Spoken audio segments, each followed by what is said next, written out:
I have not sat with vain persons, neither will I go in with dissemblers. Psalm 26:4. David chooses his companions with care. The word vain refers to those who make a false statement, commit perjury, or give a deceitful testimony. These people live for nothing eternal and chase shadows. The word sat implies more than casual contact. It suggests fellowship, shared meals, and extended time. David refuses to settle into their company. He won't make himself comfortable among those who mock God's truth. Neither will I go in with dissemblers. Dissemblers hide their true nature. They pretend righteousness while practicing wickedness.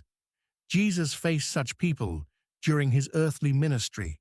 He criticized them as hypocrites. Well did Esaias prophesy of you, Matthew 15:7.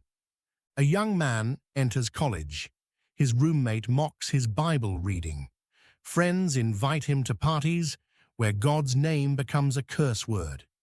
Professors ridicule the Christian faith as primitive superstition.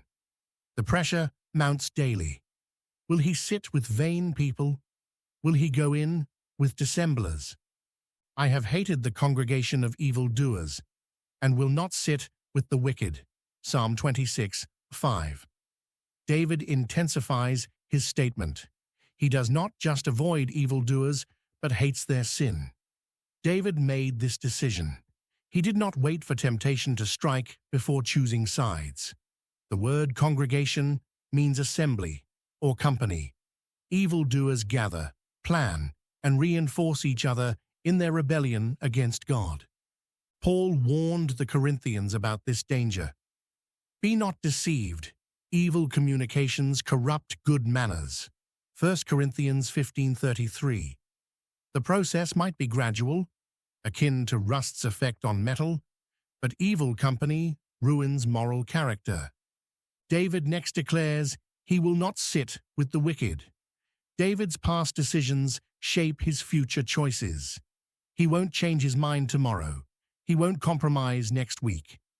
Think about Daniel in Babylon, surrounded by idolaters, immersed in pagan culture, and pressured to conform. But Daniel refused to sit at their spiritual table. The world calls this intolerance. They label it narrow-minded. Why can't you just get along? Why must you be so rigid? But Scripture declares, Blessed is the man that walketh not in the counsel of the ungodly, nor standeth in the way of sinners, nor sitteth in the seat of the scornful. Psalm 1, verse 1. A businessman faces this choice. Colleagues take shortcuts. They inflate expense reports. They lie to clients. Everyone does it, they say. Don't be naive. But the Christian should remember David's words and not sit with dissemblers. A teenager struggles at school. Popular kids mock her faith. They laugh at her Christian standards. The loneliness hurts, but she reads, Wherefore come out from among them, and be ye separate, saith the Lord. 2 Corinthians 6:17. She chooses separation over popularity. This doesn't mean isolation. David had friends, Jonathan, his mighty men, and his faithful servants, but he chose them with care. He that walketh with wise men shall be wise, but a companion of fools shall be destroyed. Proverbs 13:20. Jesus ate with tax collectors and sinners, but he never adopted their values. He came to transform, not to conform. He influenced them. They didn't influence him. There's a difference between ministry and fellowship, between reaching out and joining in. Your friends shape your future. Your companions determine your character. Choose them with care. Hate the congregation of evildoers.